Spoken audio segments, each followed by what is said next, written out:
여러분, 우리가 지난 주일 말씀을 통해서 산돌이신 예수 그리스도에 대해서 말씀의 은혜를 나눴습니다. 왕이 꿈을 꿨을 때 큰 우상 같은 것이 있었고, 갑자기 어디선가 작은 돌이 나와서 발목을 쳐서 그 우상을 무너뜨리는 그런 모습을 우리가 말씀을 통해서 봤죠. 지난 한 주간 동안 여러분 삶의 구석구석에서 작은 돌이 막 튀어나왔는지 모르겠어요. 예수님이라는 그 산 돌이 막 내 주변에서 삶에서 막 튀어나와가지고 내 마음의 근심을 무너뜨리고 내 마음의 두려움을 무너뜨리고 내가 쫓아가던 세상 우상을 다 무너뜨리는 그런 결과가 있었는지 모르겠습니다. 다시 한번 우리의 삶이 산돌이신 예수 그리스도를 통해서 믿음의 결단, 주의 능력이 임하는 삶이 될 수 있기를 축복합니다. 그런 내용들이 있을 수밖에 없었던 이 배경은 바벨론 나라의 느부갓네살 왕이 꿈을 꿨고 다니엘과 그 세 친구만이 그 꿈을 알았기에 왕에게 그 꿈의 내용과 꿈에 대한 해몽을 해 주었었습니다. 그럴 때 느부갓네살 왕이 다니엘에게 엎드려 절을 했어요. 너무나도 정확하게 맞췄기 때문에 다니엘에게 엎드려 절을 했습니다. 그것은 하나님께 한 것이죠.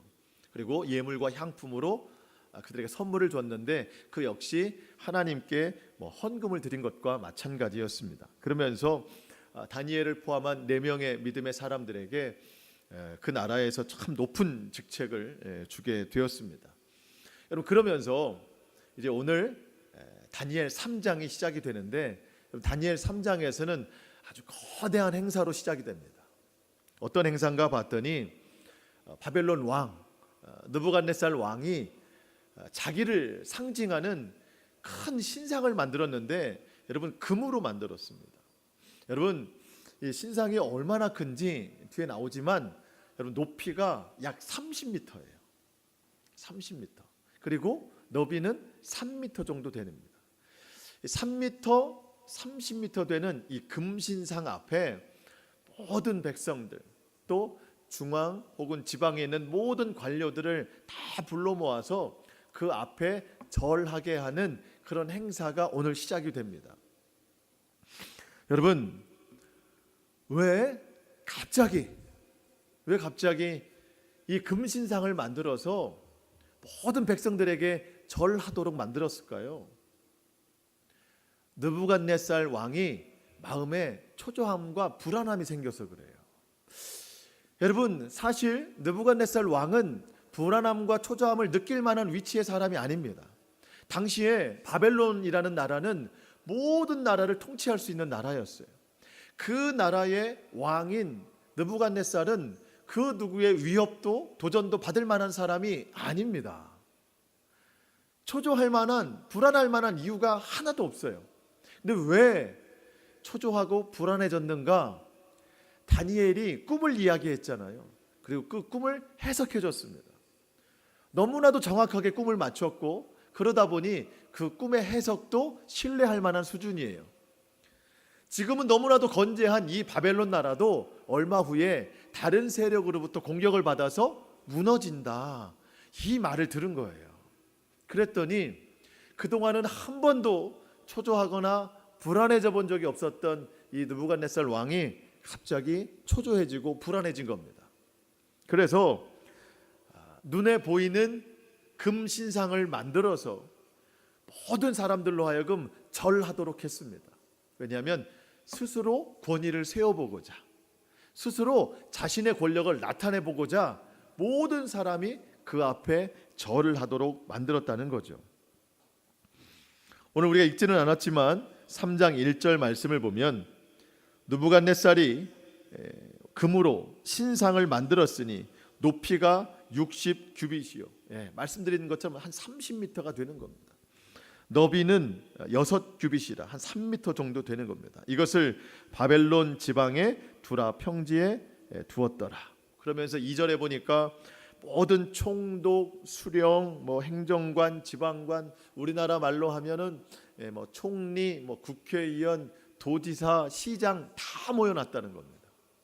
왜 그러냐면 그 누구도 자신의 권력에 도전하지 못하도록 이 앞에 절하도록 다 불러 모았어요. 백성들도 다 모여놨습니다. 다 절할 수 있도록. 여러분, 느부갓네살 왕의 불안함과 초조함은 만약에 그 약속을 어겼을 때 어떤 일들이 벌어지는가를 보면 얼마나 불안한 것을 알 수 있는데, 여러분 6절 말씀을 보니까 누구든지 엎드려 절하지 않는 자는 즉시 맹렬히 타는 풀무불에 용광로에 던져 넣으리라. 여러분, 그럴 만한 일이 아니잖아요. 그렇죠? 그냥 감옥에 가두는 수준이 아닙니다. 아니, 절 한 번 안 했다고 즉시 용광로 속에 집어넣는다는 거예요. 그만큼 느부갓네살 왕이 불안하고 초조해야 한다는 겁니다. 여러분, 이것이 하나님 없는 삶의 대표적인 모습이에요.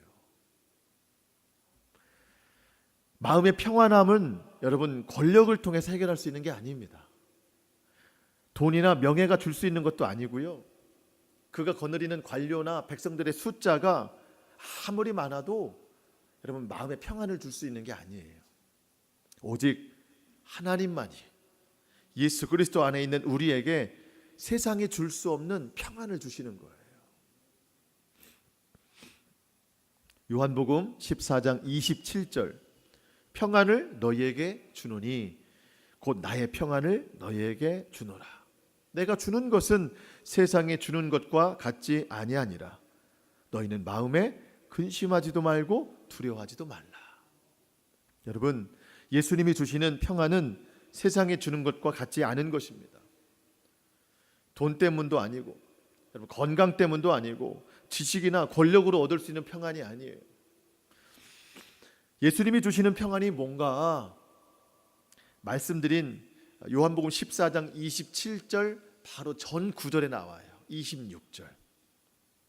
보혜사 곧 아버지께서 내 이름으로 보내실 성령, 그가 너희에게 모든 것을 가르치고 내가 너희에게 말한 모든 것을 생각나게 하리라. 여러분, 주님이 주시는 세상에 줄 수 없는 평안은 누구를 통해서 주시냐면 성령을 통해서 주시는데, 이 성령은 우리에게 어떤 능력을 주시는가? 예수님이 하셨던 모든 말씀을 가르쳐 주시고 모든 말씀을 생각나게 하시는 분이십니다.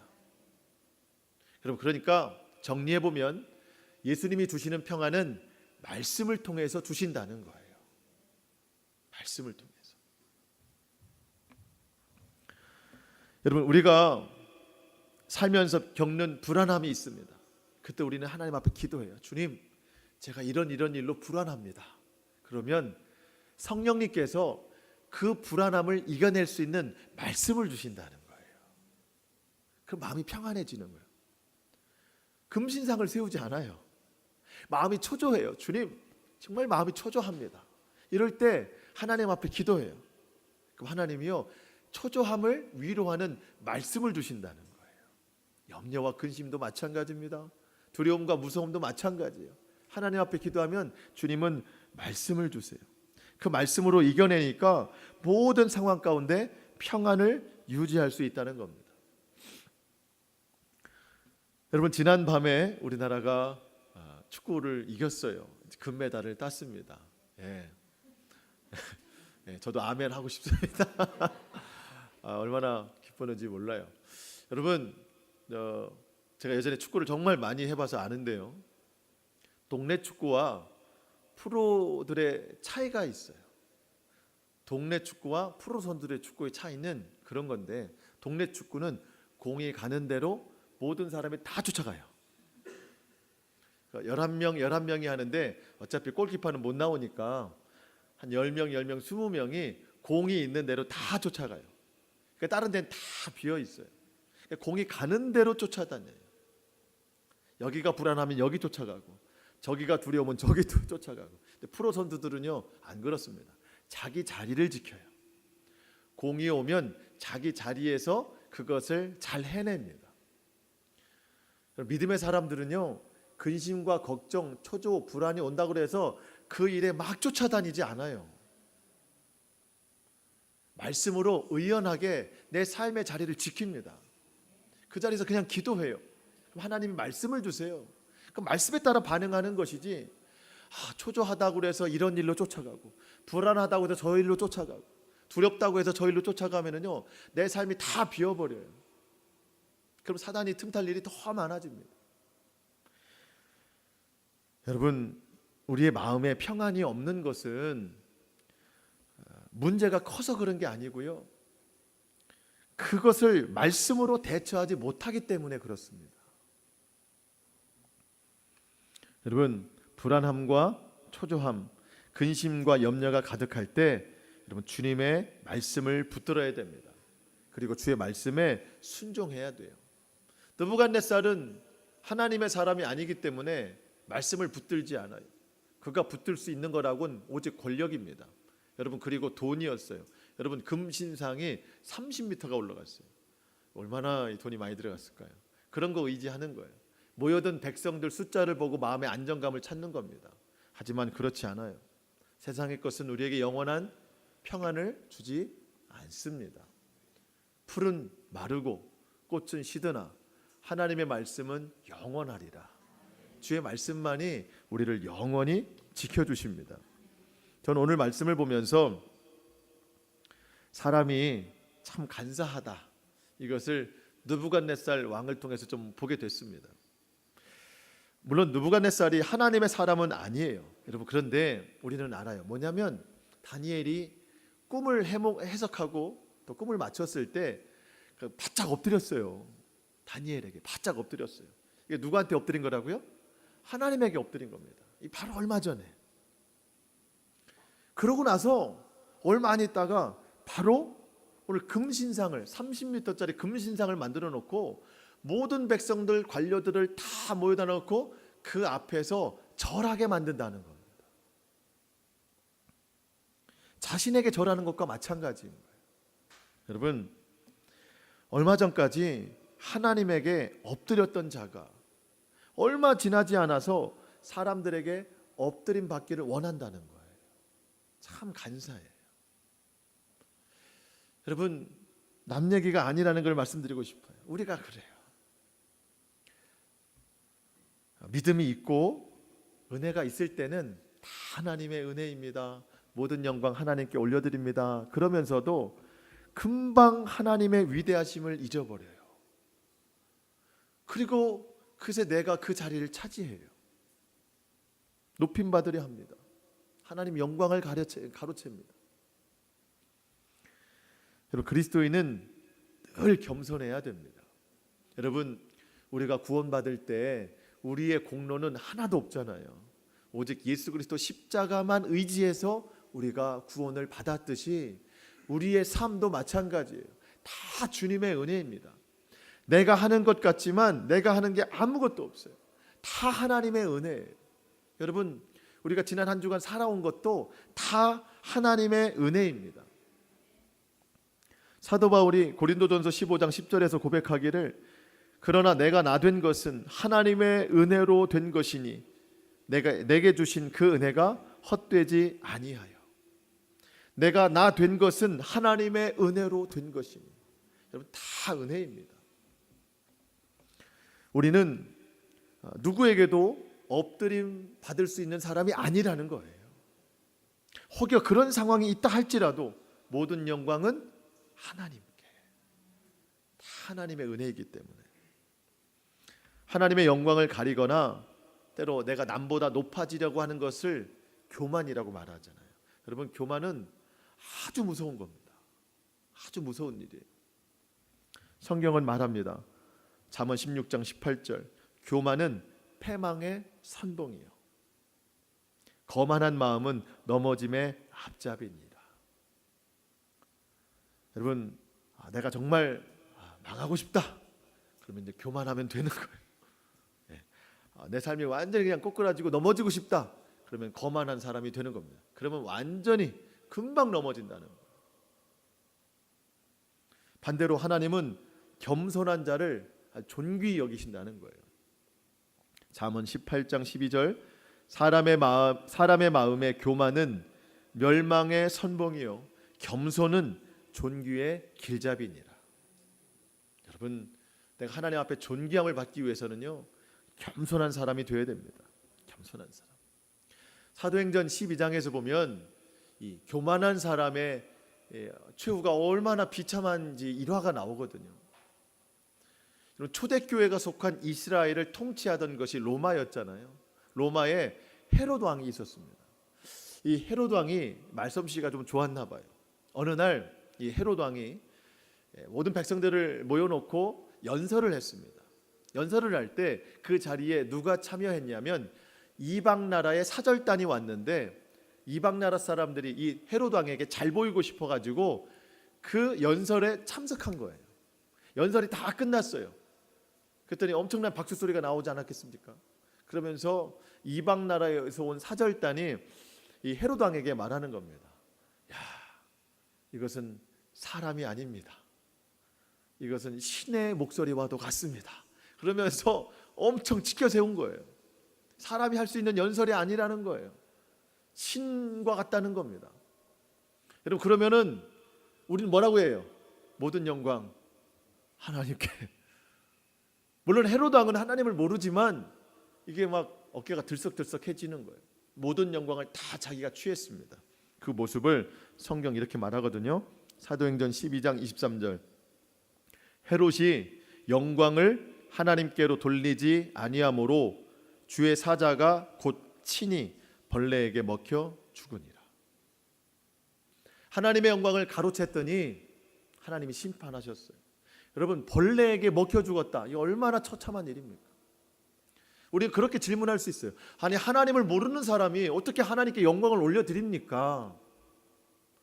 여러분, 모든 사람을 다 포함해서 모든 피조세계는요, 다 하나님 앞에 영광 올려드리는 게 맞습니다. 왜냐하면 하나님이 다 지으셨잖아요.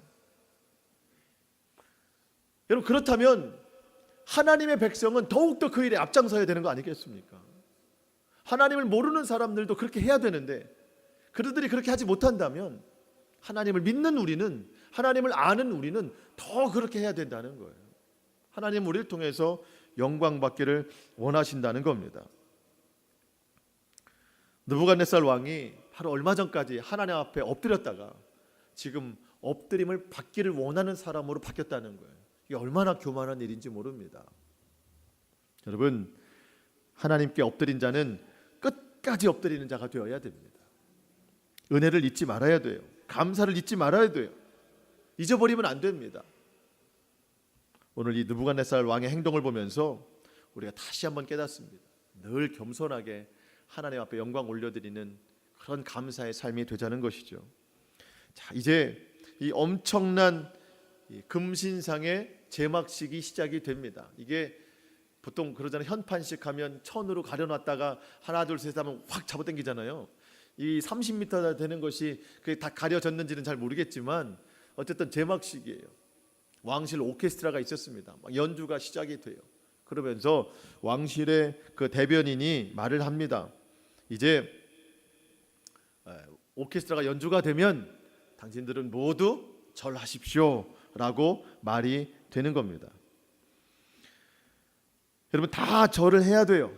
다 절을 해야 됩니다. 여러분, 그런데 8절 말씀 보니까 그때에 어떤 갈대아 사람들이 나와 유다 사람들을 참소하니라 그랬습니다. 이 갈대아 사람들이 누군가 했더니 바벨론에 사는 아주 유력한 사람들입니다. 그러니까 바벨론에서 성공하기를 꿈꾸는 사람들입니다. 빨리빨리 진급해서 느부갓네살 왕과 함께 일하고 싶은 아주 성공지향적인 사람들이에요. 그런데 이 사람들이 성공을 해야 되는데 한낱 그 유대에서 포로로 잡혀온 저 소년들이 막 승진하는 거예요. 이 갈대아 사람들이 그걸 모를 리가 없어요. 그래서 늘 이 유대 소년들을 견제를 했는데 좋은 기회가 온 거잖아요. 저들은 분명히 절하지 않을 것이다. 그래서 가만히 지켜보고 있는 거예요. 그러다가 그 상황이 딱 맞닥뜨려지니까 고발을 한 거예요. 참소했다는 겁니다. 내용이 그런 거예요. 왕이시여, 저 사람들 엎드리지 않았어요. 이렇게만 얘기했어도 덜 얄미운데 얼마나 얄밉게 고발하는지 몰라요, 여러분. 12절 말씀. 이제 몇 유다 사람 사드락 메삭 아벳느고는 왕이 바벨론을 다스리도록 당신이 세운 자들입니다. 저 사람들 그런 사람들인데 이 사람들이 왕을 높이지도 않고 왕의 신들을 섬기지도 않고 왕이 세우신 금신상에게 절도 안 합니다. 뭐랄까 계속해서 죄를 가중시키는 느낌이에요. 완전히 고발하는 거예요. 참소하는 겁니다. 자, 여러분 중요한 진리가 있어요.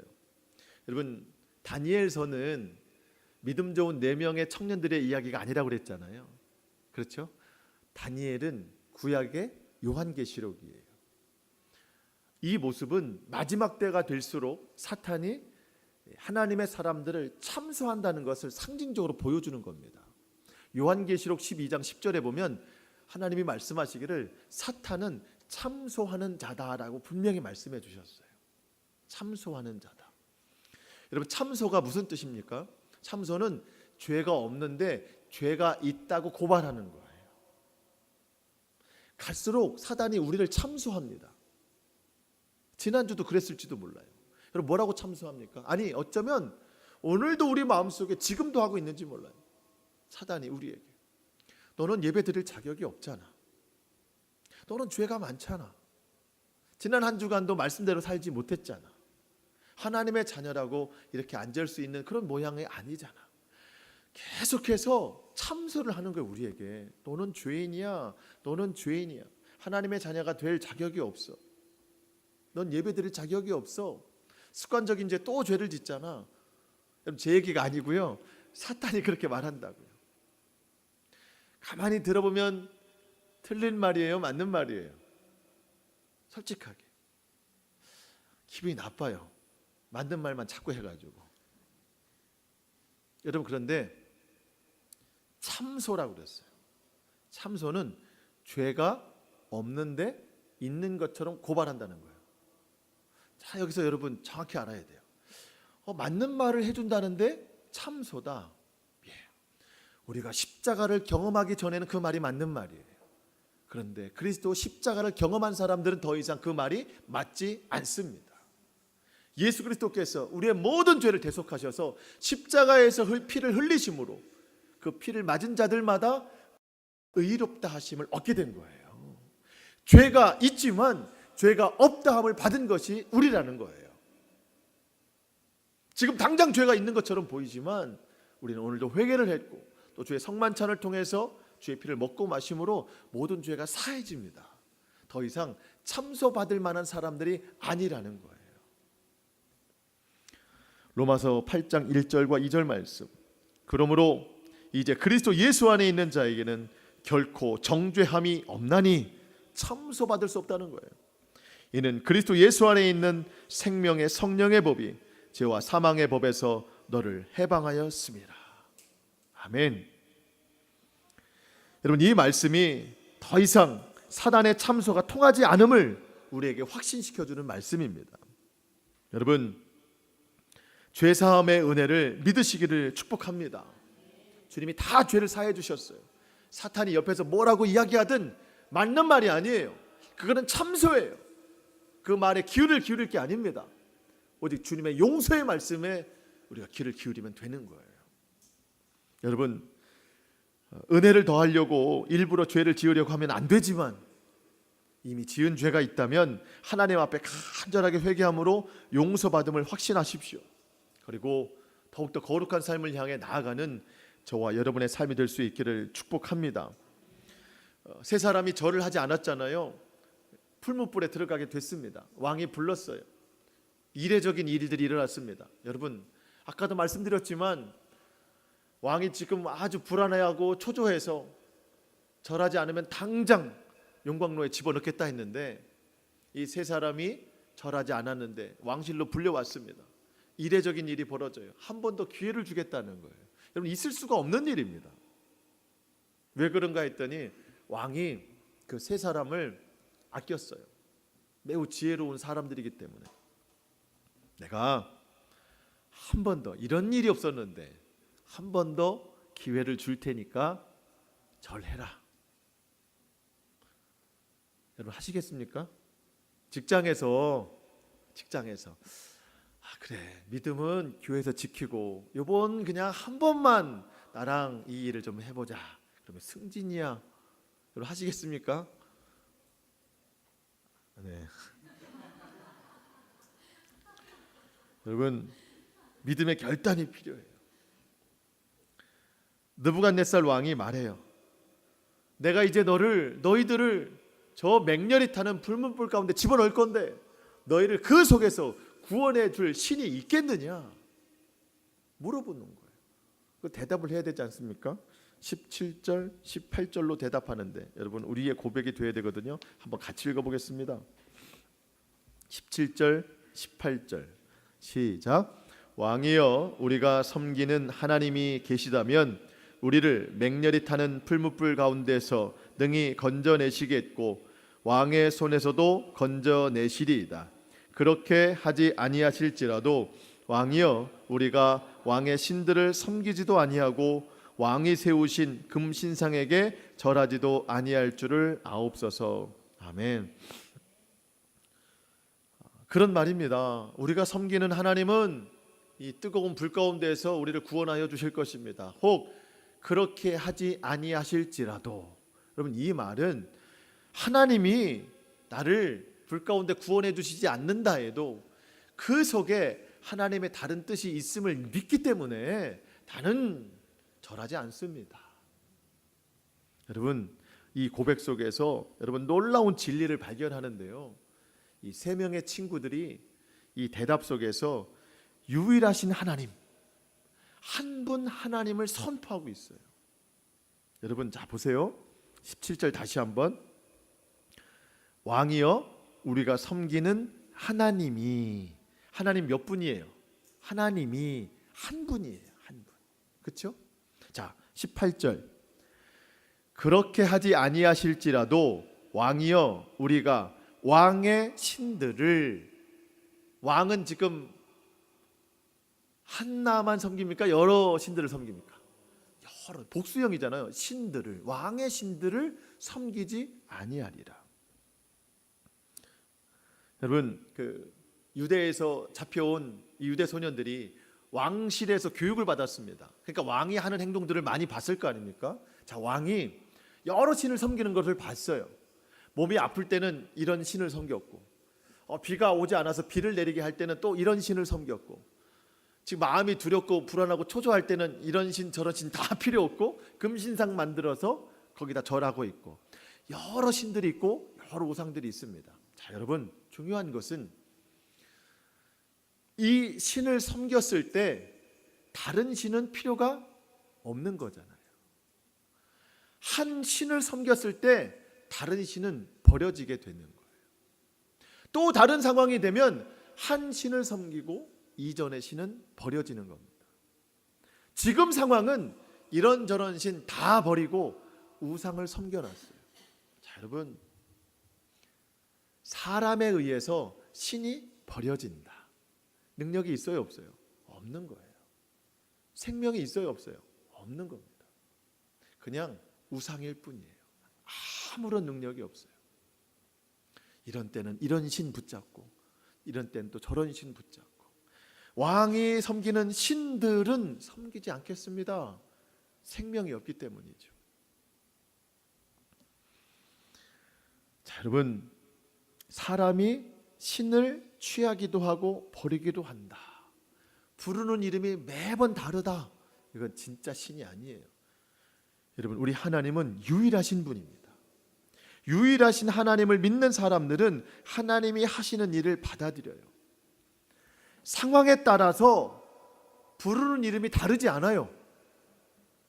하나님이 주시는 그 상황을 믿음으로 반응하는 거예요.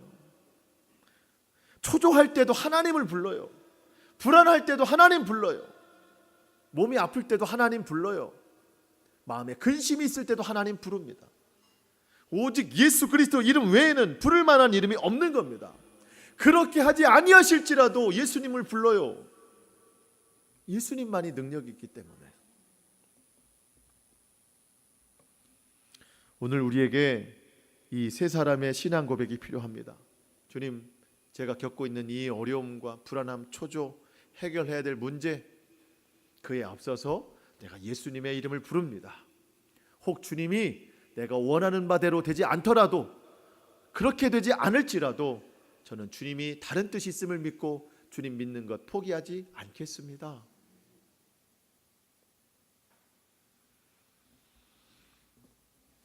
그들의 믿음대로 뜨거운 용광로 속에 들어갔어요. 평소보다 7배나 뜨겁게 했습니다. 얼마나 화가 났는지. 여러분, 이 세 사람을 집어넣어야 될 거 아닙니까? 스스로 그냥 걸어 들어갈 수 없잖아요. 집어넣는 그 사람들이 타 죽을 정도니까 얼마나 뜨거웠겠습니까? 불구덩이 속에 들어간 사람들은 당연히 다 타 죽었을 거다 생각하고 느부갓네살 왕이 그 모습을 지켜봤을 때 놀라운 장면들이 벌어지죠. 결박되지 않은, 묶여있지 않은 네 사람이 돌아다니더라. 여러분, 묶어서 들여보냈거든요. 이게 풀렸어요. 그리고 사람이 돌아다녀요. 지금 당연히 타 죽었어야 되는데, 여러분, 집어넣는 그 사람도 죽었는데 그 불 속에 있는 사람들이 걸어서 돌아다닙니다. 더 충격적인 건 뭐예요? 세 사람 집어넣는데 몇 사람이 더 돌아다녀요? 네 사람이 돌아다녀요. 여러분, 이거 어떻게 해석이 됩니까 이게? 근데 느부갓네살이 자세히 보니까 본인 눈으로 확인한 게 아니고 하나님이 마음으로 주신 마음이 뭐냐면, 그 네 번째 사람은 신의 아들과도 같도다. 여러분, 25절 말씀입니다. 25절, 왕이 또 말하여 이르되 내가 보니 결박되지 아니한 네 사람이 불 가운데로 다니는데 상하지도 아니하고 그 넷째의 모양은 신들의 아들과 같도다. 그 밑에 나오는 구절로 보면 천사라는 표현이 나오거든요. 천사가 그들을 보호해줬다. 느부갓네살이 그렇게 고백하지만, 여러분, 하나님의 아들이면 예수님이시죠. 예수님이십니다. 여러분, 불구덩이 가운데 들어가지 않게 하소서, 이게 아니고요. 불구덩이에 들어가더라도 주님이 나를 지켜주실 만한 믿음이 내게 있습니다. 이게 믿음이에요. 주님, 절대로 불구덩이는 안 됩니다. 절대로 안 됩니다. 이게 믿음이 아니고, 그렇게 하지 아니하실지라도 내가 주님 믿는 것을 포기하는 일은 절대 없습니다. 히브리서 11장 6절, 믿음이 없이는 하나님을 기쁘시게 하지 못하나니 하나님께 나아가는 자는 반드시 그가 계신 것과, 불구덩이라도 하나님이 그곳에 반드시 계신 것과 그곳에서 자기를 찾는 자들을 지켜주심을 믿는 자들에게 상 주시는 이시다. 상 주시는 이심을 믿어야 할지니라. 진짜 믿음은 고난 중에도 하나님이 함께 계심을 믿는 사람, 그것이 진짜 믿음의 사람입니다. 불 가운데 떨어지더라도 그 가운데 하나님이 함께 계심을 믿음으로 선포하는 사람이 진짜 믿음 있는 사람이에요. 여러분, 혹시 지금 불 가운데 떨어진 그런 상황 중에 있습니까? 도저히 극복해낼 수 없는 그 어려움 중에 있습니까? 여러분, 그것이 풀무불이라고 여겨진다면 나 혼자 있는 것이 아니고 신들의 아들과도 같은 그 예수님이 나와 함께 계시다는 것을 여러분 믿음으로 선포하시기를 축복합니다. 여러분, 진짜와 가짜는 언제 나눠지냐면 불에 태워졌을 때 나와요. 불에 태워졌을 때. 믿음이라는 게 그런 거예요. 베드로전서 1장 7절 말씀, 너희 믿음의 확실함은 언제 확실한 게 나타나느냐? 불로 연단하여 없어질 금보다 귀하여 예수 그리스도께서 나타나실 때에 칭찬과 영광과 존귀를 얻게 할 것이라. 불 속에 들어갔을 때 남아있는 것, 불이 모든 것을 다 태워버려도 믿음은 태울 수 없습니다. 불같은 시련, 불같은 연단이 와도 그것을 믿음으로 극복해 나가는 사람이 진짜 믿음이라는 거예요. 금보다 귀한 믿음입니다. 여러분, 금을 좋아하지 마시고 금보다 귀한 믿음의 사람 되시기를 축복합니다. 금이 많아봐야 금신상만 만들어요. 물질 의지해봐야 자꾸 쌓아놓는다니까요. 그것만 보고 마음의 안정을 찾으려고 해요. 건강, 명예, 지식 모든 것 다 마찬가지예요. 오직 예수 그리스도 그분을 향한 믿음만이 나를 살려내십니다. 말씀을 마칠까 합니다. 여러분, 오늘 본문의 결국은 어떻게 됐냐면 이 세 사람이 다시 굴구덩에서 나오거든요. 뭐 머리 하나, 옷 하나, 탄 냄새 하나도 안 나요. 그냥 땀 조금 흘리고 나왔어요. 그냥 땀 조금 흘리고 나왔어요.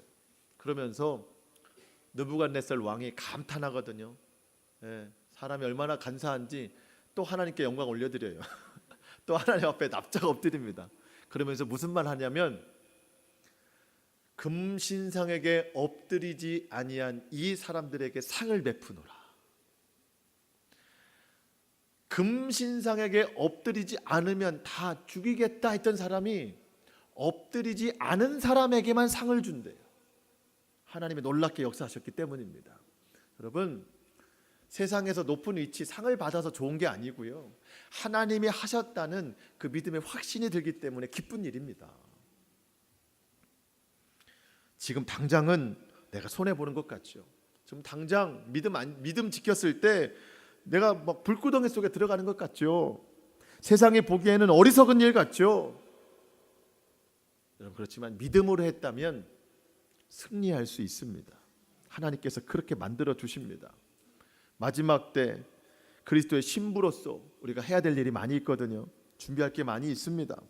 오늘 말씀처럼 교만하지 않고 늘 겸손하게, 그리고 모든 것을 하나님의 말씀으로, 그리고 오직 유일하신 하나님만이 나의 주님이 되십니다. 유일실 신앙, 모든 우상 다 내어 던져버리고 오직 한 분 하나님만 더욱 믿음으로 살기를, 그렇게 믿음으로 나아가는 저와 여러분의 모든 삶이 될 수 있기를 주님의 이름으로 축원합니다. 아멘. 기도하겠습니다.